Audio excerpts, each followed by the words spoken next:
Hello. G'day. How many times do you think in your childhood you knackered yourself on your bike? More times than I care to remember. It's almost like a rite of passage, isn't it? Yeah, you got to do it. To no longer have the right to anybody's passage.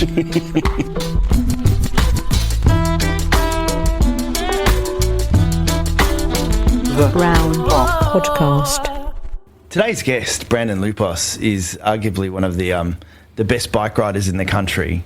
Do you remember one good stack? I do, totally. Yeah? I have a really You got bad a stack one. story? I do. Yeah, okay, go. So I'd serviced my bike before going to the BMX track. Yeah. But little did I know that I didn't tighten the front wheel up properly. And the first proper jump I went over, the front wheel came off. And, landed fair on the front forks and over the hangers I went. Oh, really? Yeah. I remember vaguely doing that because we used to go to the local BMX track as well. But my biggest one was a mate cut me off. Oh, bastard. Without warning, and clipped my front tyre as he did it, as we were going down a steep hill.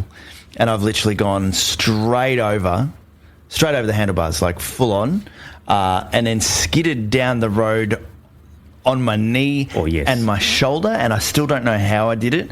I literally still have the scar on my knee, and I probably should have gotten stitches, and my mum went, nah. No, you're good. Band-Aid will be fine, and tried to put it together, stick it together with a Band-Aid. I've still got the lump on my knee, seriously. Here, look.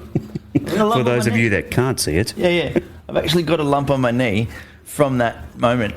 Oh, nice. I do have another one, which I'll just quickly mention. Yeah. We lived on a big hill, and we had a golf course down the bottom, and I had my 9-iron on my front handlebars, and when I was going down the hill, the golf club came loose and went into my front spokes. Oh. And again, I went over the hangers. And you had to have the golf club surgically removed. I did, yes. Our guest today is a gentleman by the name of Brandon Loupos. He is 29 and he is arguably one of the country's best BMX freestyle BMXers. He can do some crazy stuff. Yep. He was supposed to go to the Olympics, and we'll get into that during the conversation. But let's get into it. Brandon Loupos, welcome to the show, mate. How's it going, guys? Thanks for joining us, mate. man. No, thanks for having me.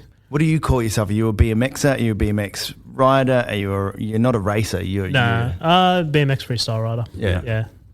I say I ride BMX freestyle, but it's hard because when you have to define that to some people. How would you describe it? I don't know. I mean, as far as the scoring and competition, it's all up to, is it done by judges? Or It's all judged. Yeah. There's we've got 5 judges and 1 head judge, so 4 judges and then 1 head judge who looks over the scores. Yeah. BMX freestyle is just jumps, doing tricks on your bike with no suspension. Oh my God.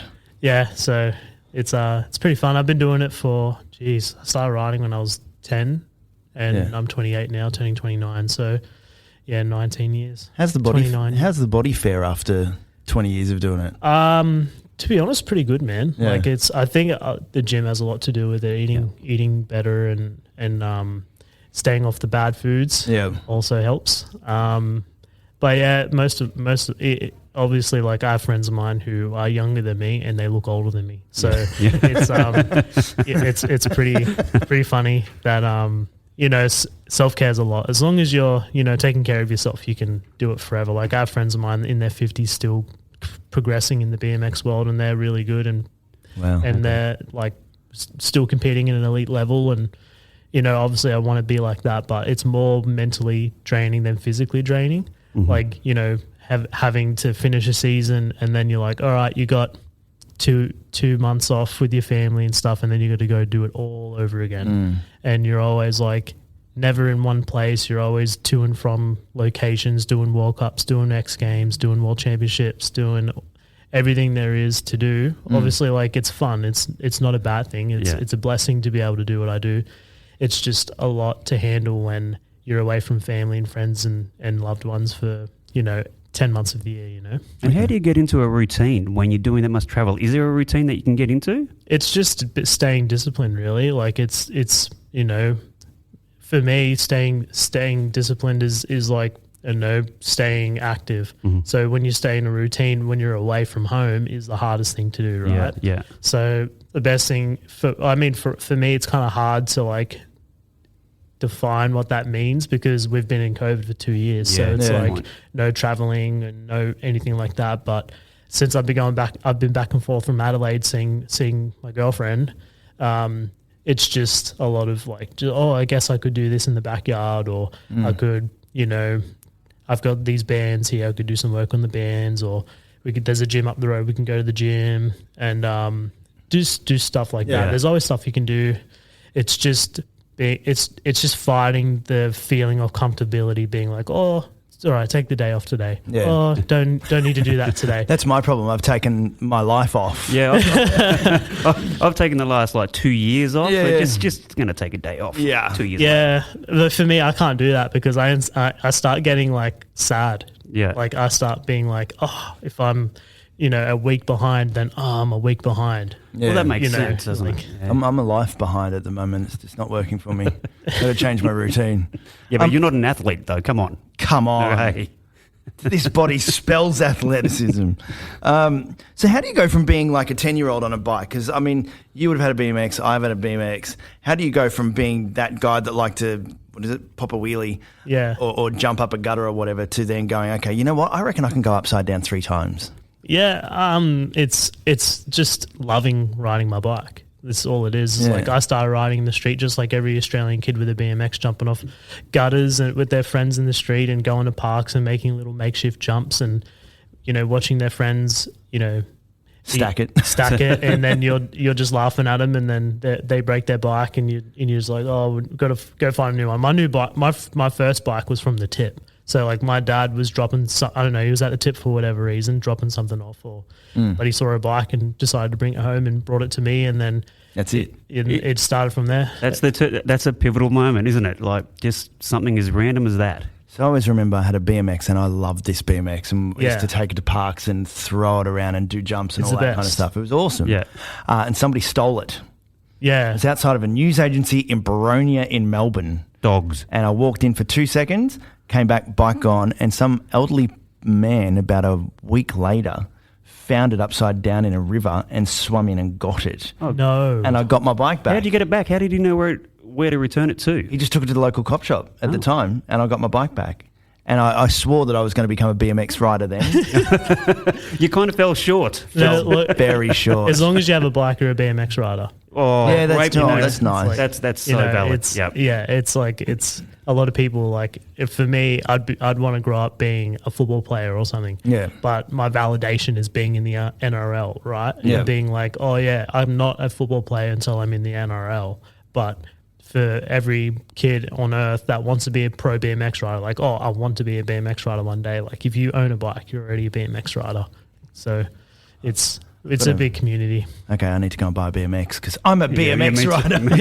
Me too. Yeah, it's just like it's more about the sense of community and family and stuff. It's pretty tight knit sport. It's awesome. Yeah. Everyone knows each other and everyone respects each other, so it's cool. How do you then go, I want to go upside down. I want to flip upside down. What's that first moment like where you go, I'm going to nail this and I'm going to do it? Well, I mean... And how old were you? Well, I did my first backflip when I was 13. Holy shit. Yeah. Funny story though. Pretty much it all started just from like riding the streets with my friends, like childhood friends. Yeah. We would jump off gutters and make jumps in the park and stuff. But then we ended up going to the skate park because we had a skate park in my town where I grew up in Sydney. Yep. And ever since I saw the skate park for the first time, I was just like, screw everything else. This is it, right? This is like, when a kid grabs a basketball, they're like, and they find the basketball court. Yep. And they're shooting hoops. That's for me. That was my basketball court, that was it. And then, started riding every day after school. Went home, get home about 3:30 and then ride to the skate park, get the skate park around 4 and ride till, there's some in Sydney, it gets pretty cold in the wintertime. So we would like get to the skate park around 4:30 or 4 or whatever, and it'll already be kind of sunsetty, like the sun would be coming down, and we'd only get an hour riding in. And then skate park didn't have lights, so we would just keep riding in the dark. Wow. And I did that for geez, like if I could do that now, I would. And but like you just practice and get better and just keep practicing, and then one day you just get that itch to go upside down and do big tricks, and you just feel ready. You see other people do it. What made me want to do it is seeing people do it that I knew I ride better than. Like I knew they could beat me in a contest with like a backflip and stuff like that. But I knew that I rode better than in terms of technique and like height and riding smooth. I knew I'm better than them, and they're doing backflips, and I'm like, I can do a backflip. So when you're around those people, my dad was really supportive. So he came to, every session when I was a kid and watched other people, and he saw it as well. So my uncle's a carpenter, and he got my uncle to come down to my house in Engadine and build me a foam pit. And we built a foam pit in the backyard, and we would have to do like an S-turn because like we would come from the street, come up the driveway, ride next to the house, and in like where the house is here and the garage is here, it's like not attached to the house. And we'd have to like ride in between the fence and the house and then cut left, ride in between the shed and then hit the foam pit. Whack. Oh, wow. And then that's how I learned backflips. I literally learned backflips the first week of having it and then literally went to the skate park and didn't warm up, just literally did it. What's that transition like between doing it into the safety of a foam pit to doing it on concrete? Like, how do you... It's funny because like some people break it down so much to the point where just for me it's just overwhelming. Like when I was a kid, I was just like, if I can flip in the foam pit every single time, I know I can do it. So literally I did, I think 10 in a row, and then went to the skate park, rode to the skate park and just went up the top, dropped in and did it. Like no warm up, no test jump, nothing, just did it. Oh, shit. And then do you get them every time? Like you've got that down pat now, you can just do a backflip, I mean, no dramas. Yeah, easy. I learned backflips, and then like once I learned backflips, I like wanted to flip other things. Like I flipped a scooter, and I thought that was pretty funny. And then I broke my leg riding my bike, and then 6 weeks later, I flipped a scooter in my cast. Of course, I thought it was that. I thought it was that easy, right? Yeah. Like, but yeah, my dad wasn't too happy about that. So yeah, he was not stoked. But yeah, it's just for me, backflips are. I look at backflips and I just think they're like one-handers to me because, the scary. It's just a scary looking trick. The thought of being upside down and landing on your head is like terrifying. It terrifies me as well. Yeah. But the thing behind the backflip is that it's literally so easy. It's like if you can flip on a trampoline, you can flip a bike. Okay, describe it. How do you do it? You're coming down towards the ramp. You're pedaling. Yeah. Pedaling? No, not pedaling. It depends on the obstacle and the run up and everything like that. Obviously, if you got no roll in and you're doing it on a jump, you'd have to pedal. You can't just like coast to. You got to get momentum, I guess. Don't you? You got to get the speed to do it. First things first, you got to get the speed, and once you have the speed and you can jump, you can do it. But it all just you kind of when you come off the takeoff, you let your wheels follow the transition of the ramp. So if the ramp's like this, you just let your wheels come off the ramp and just follow that loop. Okay. And then you just spot your landing and go. Like you don't think about being upside down. You make it sound so easy, but if I reckon I did it, I'd be in traction. Did you bring a bike with you? Because I want to see Christo give it a crack. No.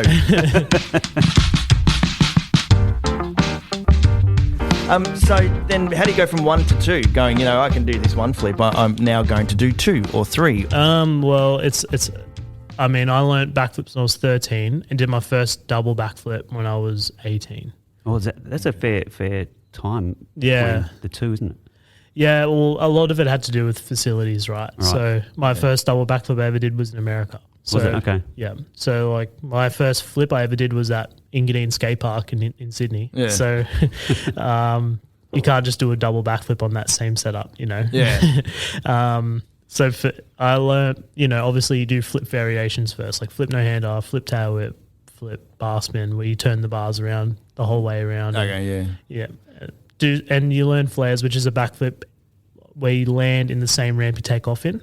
So it's like up and back. It's like a backflip 180 and you land like back in that same ramp. They're actually easier than backflips too. But sounds like it. Look, it doesn't sound like it. 100%, it does not sound like it. But I did when I returned to sport after my ACL. I did 100 flares before I did a backflip. And I want to go back to when you were skating at Ningadeen. Yeah.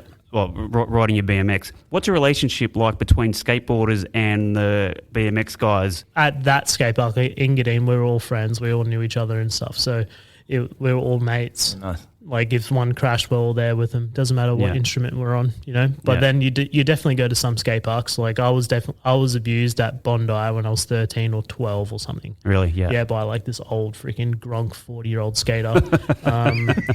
Yeah, fuck that guy. Yeah. He definitely wouldn't know who I am. But there's areas that are just like different than others. Yeah. You know, and there's some skate parks that cater to more skateboarding than BMX and vice versa. Right. So you'll definitely see more, like in Western Sydney, you'd see more bike-specific skate parks. Okay, yeah. So, and then you go closer to the city where they're more skate-oriented because the obstacles are smaller. So they want to, you know, appeal to the masses. Yeah. So, I mean, that was cool in Sydney, right? We had so much different stuff to ride all the time. So, but like we didn't like grow up hating each other. I didn't like hate skateboarders. Like I love skateboarding. I watch skateboarding at the Olympics, X Games. Like Nigel Houston's my boy. Like I love all those guys. Like what they do is amazing. And plus, when I met Tony Hawk, I just like, oh my god, I would fangirl over him. I couldn't believe it. Yeah, I couldn't believe it. And like, so it was one of those big things too. And like I'm teammates with a lot of amazing skateboarders too on Vans. So like when you see, you know, your Steve Caballero and stuff, it's just like, oh, no way, you know. So yeah, I love skateboarding, but there's definitely skateboarders that hate everything that has nothing to do with skateboarding, and those guys those guys can fuck off. Yeah. And that 40-year-old Gronk. Yeah. So when was your first competition? When did you get good enough? Because you obviously had the support of your parents or your father. How did you then go, okay, well, I'm good enough to go and take part in a comp? It's pretty crazy. My first competition is a pretty crazy story, right? I grew up riding in Engadine, but my cousin Justin, who was a motocross racer, got me into BMX because he rode BMX not while he wasn't racing. So whenever I was with him, I was riding his skate parks in the Central Coast. So there was a skate park contest while I was visiting, and I was just like, oh, I'll enter it. And it's funny though because where he grew up riding is where my good friends now and fellow pro riders, J2E and Andy Buckworth, like they're both from the Central Coast. J2E lives up here with me now, and Andy lives in America, and they all grew up with my cousin. Wow. So like when I competed in that contest, it was against those guys, and they were like the heroes of their skate park. You know, Jay ended up winning. I don't know if Andy podiumed or not. All I remember is I went to jump this jump. It's called a spine ramp. It's pretty much a ramp with no top on it. It's just you go straight up and straight down. Yeah. And I like landed and my feet slipped off the pedals and I like nutted myself really hard. And I was and I think that's when the whole competitive side of me came out because I like didn't do as well as I wanted to. Yeah. And then I had that like determination. Like I was so upset I did bad. Yeah. That like I wanted to work harder to do better at the next one. And I didn't know when the next one was. I can't remember my second contest, but I remember like being older, like 15 or 14 and competing and doing well in those years and being like, that's all come from that where I've like not done well and then, you know, done well the next one. And it's so funny because that's how my career ended up being where like I've won 2-3 World Cups in a row and then the next one I've been at because I'm like 3 in a row, you know. So, but then I always come back and do well. But when you've been at it makes you want it more? Yeah, definitely. It just brings out the determination, you know. And the binning was Tokyo. I didn't even make it to Tokyo. Yeah. So like that, it was France. Yeah. It was the World Championships in France. Because that was the lead up to going to Tokyo, wasn't it? And you were literally, like everybody, I remember speaking to you beforehand, everybody was like, you are going to get gold. There's you and Logan Martin were going to get gold because it was the first ever time BMX was being done at an Olympics and you were there. Yeah, it's a hard one, man. Like that was like one of the hardest things I had to go through in my life, right? Imagine doing everything in your power to, like, back when I lived in Sydney, there was no training facilities and I was traveling in and out of Australia, and obviously when you're traveling to Europe and America, you know, 3 times each a year, it adds up tremendously in cost. Yeah. So, and plus doing that with no training facility in Sydney at the time, I was already behind. So I was just like, okay, I need to move to America. And in America, there was no family, I had, Friends colleagues and stuff, like people I rode with, but they weren't like my best mates who, I was competing against them. Yeah. So like if I beat them, they were like, oh, I got to beat that guy in the next contest. They weren't happy that I won. You know what I mean? Yeah. So like, that's also a thing where like you move away and it's just like, you can only be friends so much with your competitors before they like start getting mad. Yeah. So like you're on your own in a sense. Yeah. So like imagine leaving your friends, family, everything in Sydney, moving to North Carolina in America. Yeah. And then, you train for 3 years because you've had this goal in mind to go to the Olympics. On the way, it was a great road. Like on the way, I won a gold medal. I got 2 world championship podiums, one gold, 1 bronze. Got an X Games silver medal as well. Won 4 World Cups, won more World Cups than anyone in the Olympics field that was there. Yeah. Won a world championship and had a tremendous road. Like it looked like it was pretty promising, and then, COVID hit, and then I started getting like why is this happening to me? Like why is this happening I'd to me? imagine you fall in that Like headspace. 3 months before this, it happened in March, and then the Olympics was supposed to go in July. Yeah. So I was just like, why is this happening now? And then the Olympics get postponed, X Games gets cancelled, Vans Pro Cup gets cancelled, everything gets cancelled for 2020 is a write-off. Yeah. And I was living in America, just bought a house in America, and I was just like away from my family, just like I was enjoying the house, but I was just like sick, like no one's coming to see me. I can't go see anyone because Australia was cracking down as really bad then with COVID. Like we had the 2-week quarantine, and they were only letting in 1,000 people a day or something, 300 people a day. So since 2020 was a write-off, I decided to come back to Australia and see my family for 3 months, and then I just haven't left yet. Haven't left. Been here. You still got the since. house over there? Yeah, just rented it out and stuff. So nice. Yeah, so it's been here and training with Logan, Jay Tui, and Josh Matthews. And So at what point did they build you the course? Because didn't the AIS or someone build you a replica course of what you were going to be doing at Tokyo? It's funny, that all came about in March. So we were talking to the head of Oz Cycling at the time, and my head coach, as well as the athlete manager of Oz Cycling, which is like, hey, is there any way we could make something similar to the Tokyo course so we can have a leg up on the other athletes? And at this time, we didn't know if Australia, because what kind of like COVID not only ruined our chance of the Olympics, but also like because we were in a fight with America for the number 1 spot, and the number 1 spot took 2 athletes. Oh, okay. So if Logan and I knew that if I didn't get hurt at Worlds, it would have been Logan and I, and everyone knew that. So that was like the hard bit back then. Anyway, back then, it was just like we needed a leg up on these athletes, and I believe that this is going to be the best way to do it. Yeah. And they were just like, yeah, well, okay, let's sort something out. Let's get a How good's quote. that? Yeah. They were really, really supportive. So Oz Cycling have been amazing in that. So as soon as we pitched them the idea, and then we talked to a ramp builder, Jason Watts, who's also Australian, and he came out and, gave us a quote, looked at the space, everything, and said, everything. And they were just like, yep, let's do it straight away. Wow. And then, it took them 8 weeks to build it. And then I was there every single day watching it get built in the lead up to the World Championships. Yep. And then while we're in France, it got finished. And then I got hurt in France. So I couldn't ride it at all. And then once I got back riding, like in January, they were tearing it down. Oh, so did you ever get to ride it? I only got to ride it twice. Oh, and my God. It was the second to last and last day. And then the day after, they tore it down. So, okay, walk us through France, because you knew that the Olympics were pretty much a foregone conclusion. You just had to get through that, didn't you? Well, it was a toss up. It was like we were still in the qualification period. It was just pretty much put on pause because of COVID. Yeah.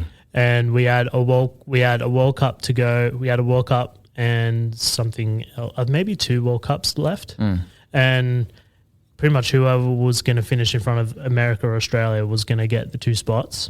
And we were still in that race when COVID hit. So that whole period from March 2020 to June 2021 was just like, what are we doing? You know? And then in May, the UCI, which is our governing body for the Olympics, that does all the cycling events, they pretty much came out and said, no, we're going to do a World Championships 8 weeks before the Olympics. And we've looked at rule books, we've protested it, everything, because there's like rules that like the UCI just can't spring events on before major events. And we've done everything there is to not let this happen, because at the end of the day, this event wasn't supposed to happen. Yeah. And then they pretty much did it to just break the tiebreaker. But what made it even more annoying was like the women's points, as far as I know, that like, don't quote me, but as far as I know, the women's points didn't matter, and the women's points from that event weren't going to count towards Tokyo.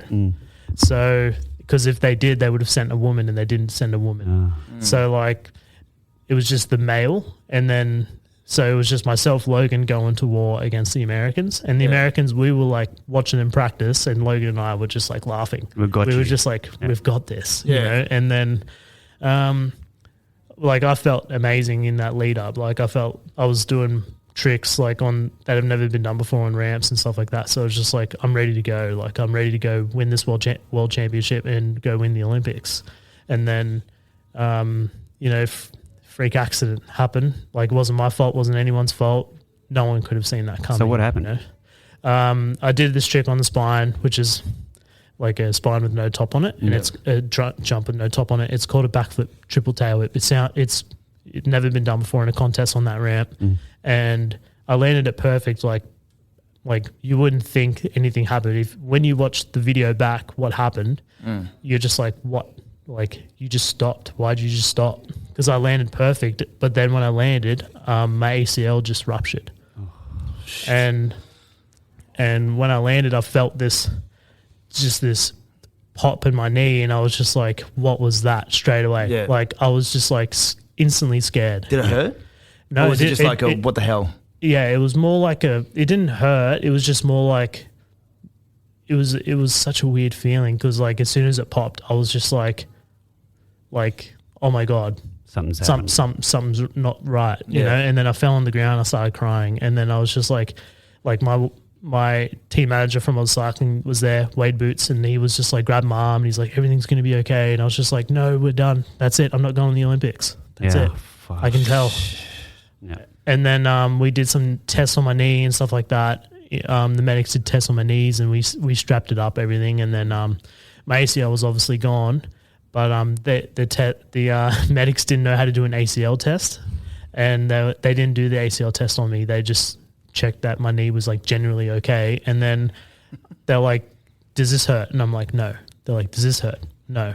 This? No. And we did all these tests, and then they were like, and I was like, can I go ride? And then they're like, you want to go ride again? And I was like, yeah.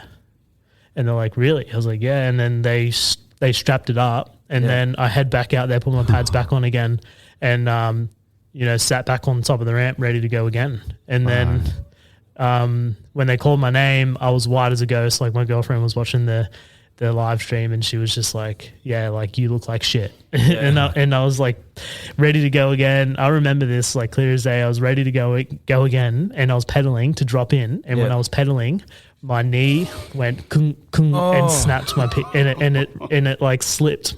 I put a little tear in my PCL and another one in my MCL, I think. Yeah. So when I was pedaling, it was like, all right, but then it just felt like, imagine having kneecaps on both sides of your knee.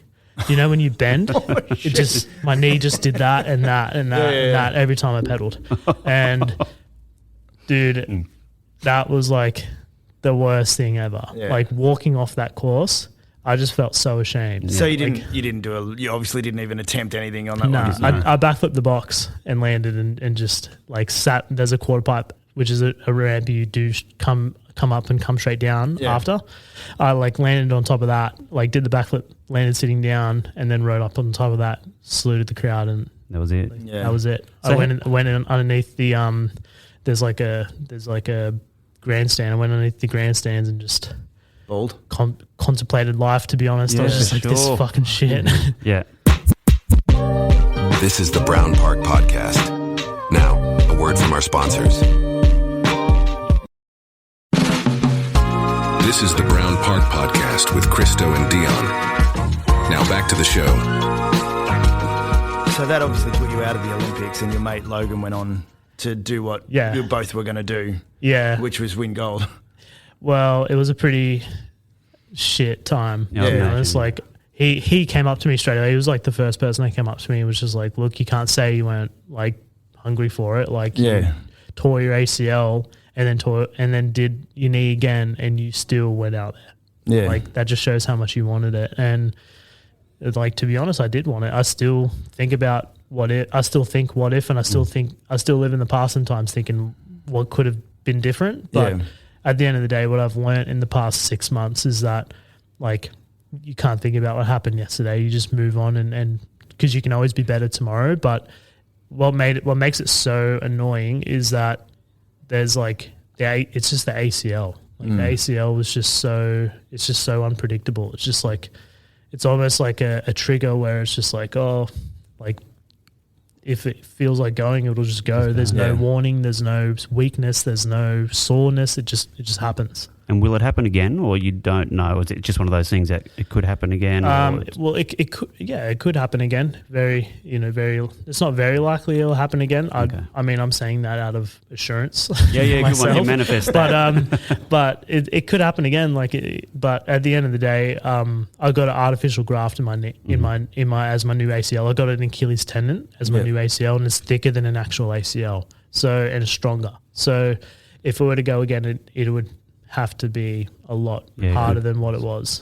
I like what Logan said when he went and got the gold, because there was an interview afterwards, I think, and he said it's kind of it's I'm happy, but it's not the way it should have been. Almost. Yeah. He said he sort of felt that it wasn't a true win. Well, it was a true win. It's an Olympic gold medal, man. Yeah, I know. Well, you can't deny that. But I thought that was a nice touch that he said that at the time. I appreciate that. But if it was, for me, I hear that, and I've wanted an Olympic gold medal ever since the day our sport got announced into it. But that means a lot to me to hear that. Like Logan and I were on this journey together, and obviously we're each other's biggest rivals, and when he doesn't win, I win, and when I don't win, he wins. Yeah. So it's just like it's cool to have that camaraderie, and he's a close mate of mine too. So, and I respect him a lot, and like in ways, like I'll still like look at him, and I'm like, fuck, like my life would be so much easier if he weren't this good. It's just like, so it's just, it's just. How's your ACL, bro? But bro, I've said that to him too. I won Worlds. I remember the year I won Worlds 3 years ago, and we all went out to dinner, and I thanked Logan. I was just like, thank you, because if it wasn't for you, I wouldn't have to step up. Well, you make each other better, on right? This level, and he was happy I said that, obviously, but like I like to think I do that for him as well. Like I like to think that I keep him on his toes, and it wouldn't be as easy for him as it would be for me, but obviously. Him winning that Olympic gold medal is like a win for all of us. It's a win for Australian cycling. And freestyle, of course, yeah. And better him win it than the Americans. So, well, the Americans fucking binned it. They got 9th and 8th, and plus, like after that whole World Championship thing, where like that surprise World Championship showed up, and then they happened to get the 2 spots because I got hurt. I don't want to say it because I really like Nick Bruce and Justin Dow, but watching them get 8th and 9th is kind of just like, I wanted them to do well.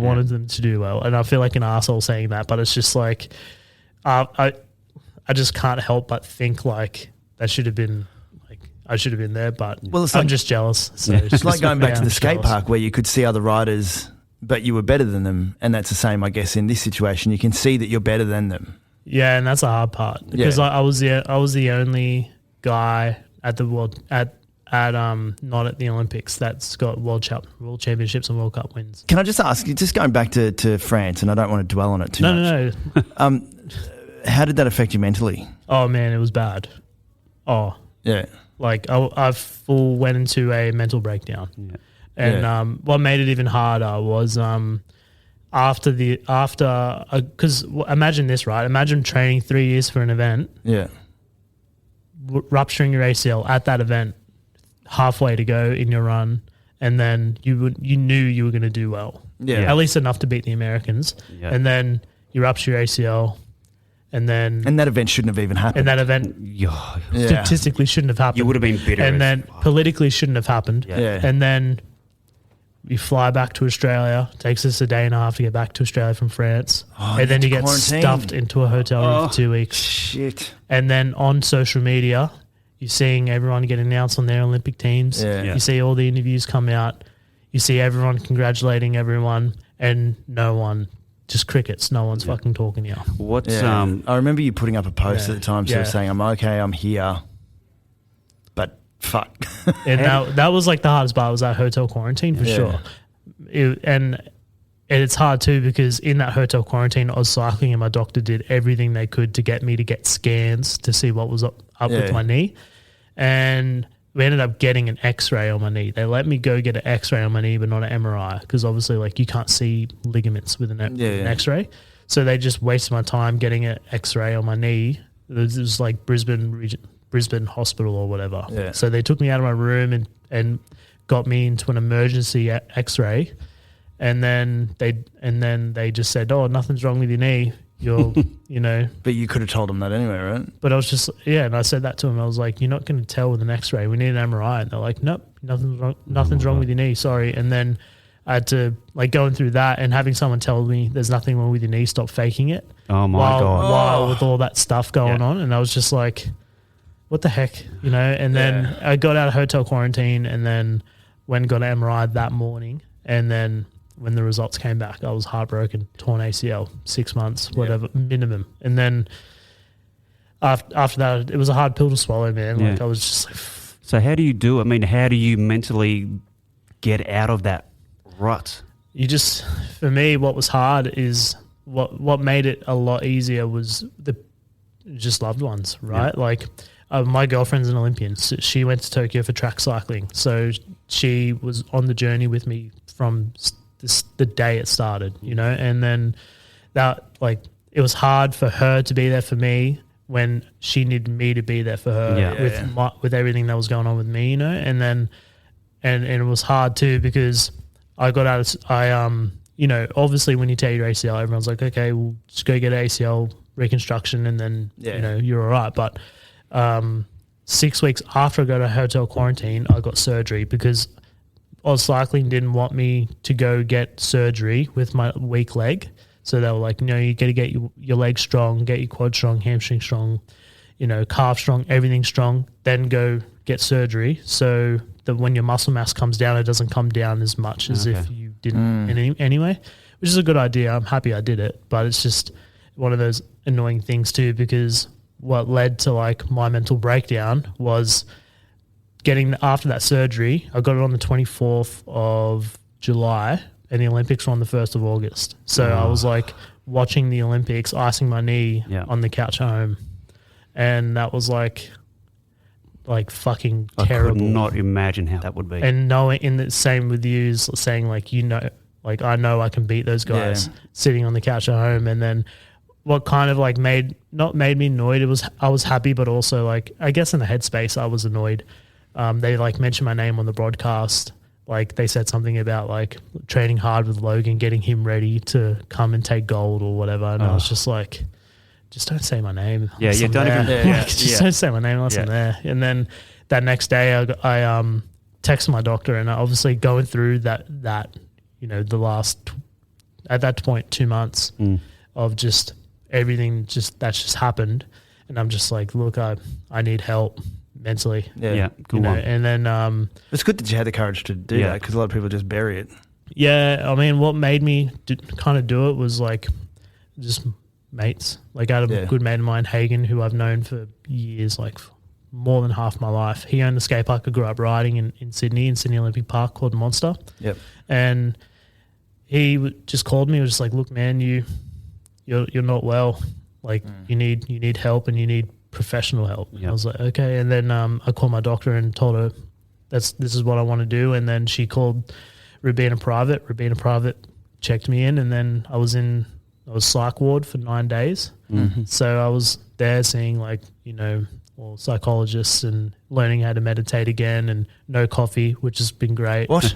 Yeah, I know. How? Yeah, exactly. Oh my God, I couldn't live without it. Got it by my side all the time. And it's crazy though, because I got diagnosed with severe depression, and then that all kind of just like I got told to get on medication, which I decided not to take, because what I heard it does is that it instead of your moods being up and down so much, it's more just plateaus your moods. Yeah, levels you out a bit. Yeah, okay. Yeah, and I didn't want the highs to be taken away from me. Yeah. Yeah. So I was just like, I love being around my girlfriend. I love being around my family. I love being around my mates, and we're all having a good time and being boys. It's fun. Yeah. And I didn't want those times to get taken away because I'm too scared to handle the lows. Yeah. So I decided, was like, no, I'm just going to, mum didn't raise a pussy. So I'm going to, I'm going to, do this, because obviously it's hard, man. Like I'm sorry if that comes off the wrong way. No, to some that's people. right. Well, look, mental health, it's everyone's their own journey, right? But I say that in a way is like people are on, antidepressants and I'm not saying people who take them are pussies. It's just people, there's some, it's just, it's hard for me to stand here and say what I just said without feeling bad, because I was like in such a dark place where I just thought that the world was out to get me, and then and then you get to a point where you just like can't take it anymore, and you'll do anything to get to see even just a glimpse of hope. And then like for me to come here and just say, oh yeah, like mum didn't raise a pussy. Well, she didn't, but doesn't mean people who need the extra help aren't pussies either. Yours sounds like almost situational. Yeah. Where you only would have needed it for a brief amount of time until you got yourself back in health and get your leg right, and then can get back on the bike. Whereas like my form of depression is just life. So if I come off the meds, I end up feeling like there's just this cloud that just sits over me the whole time, and I become literally like grumpy Smurf. Where you just sit there and it's like you just can't be bothered. Nothing, everything's too much. Yeah, literally. So I'm like that. I'm like that. I'm still. I get episodes like that for sure, but it's what helps is just like saying fuck you to that demon. Like, and it's hard because I have such good mates too, and I tell my mates, they all know what's going on. And then I had one of my best mates who I live with we were coming back from the movies the other night, and I was telling him all these things that I was just thinking, and he's just like what you said, it's just situational, you know? And he's just like, you just got to tell that fucking demon no. He's like, one thing that really affected me was just like, he said to me, he goes, man, you've forgotten who you are. He's like, you're a fucking world champion, you're an X Games gold medalist, you're a pro BMX rider, you're the best rider in the world. Like, you got to remember that. Don't forget that shit. And it's hard, and it's hard for me to remember that because that was all 3-4 years ago, and especially with COVID, it's changed everything. But I can only imagine like how hard it would have been without my friends and without family, without my girlfriend. My girlfriend's been absolutely amazing. So I'm super thankful for all my loved ones that's been there for me in the hard times, Yeah. And so how's the mental health now? So I mean, when you went to the hospital, we're in there for 9 days, the tools you've learned now mentally, are they the tools you leverage moving forward in shit situations? Yeah, definitely. I think what makes it easier is that tomorrow is all, like, you hear that stupid phrase, tomorrow's never promised. Yeah. Motherfucker, it's always promised. Yeah. So it's like tomorrow is a new day.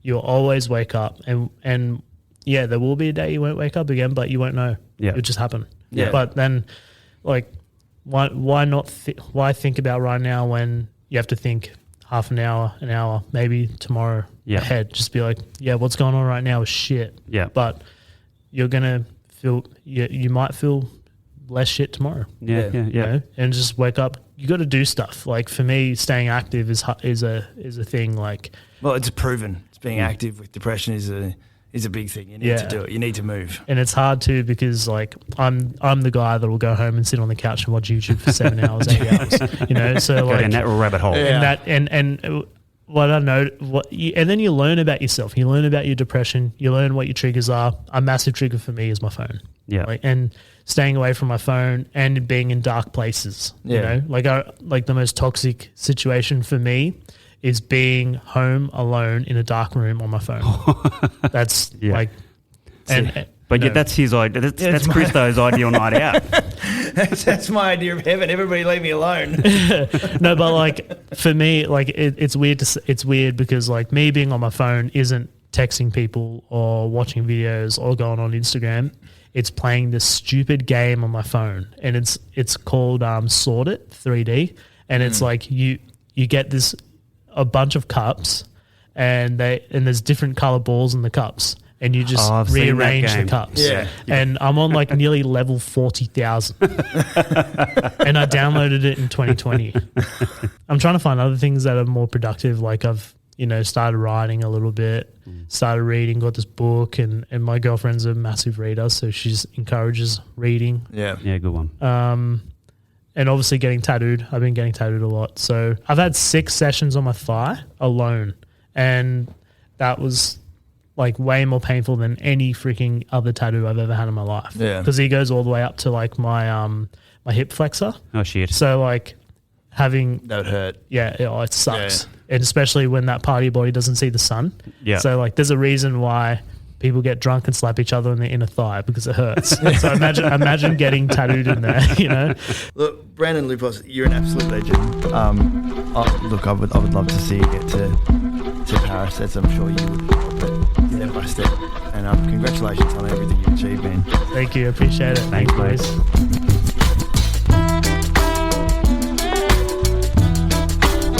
The Brown Podcast. Why are you happy? Because I don't want to be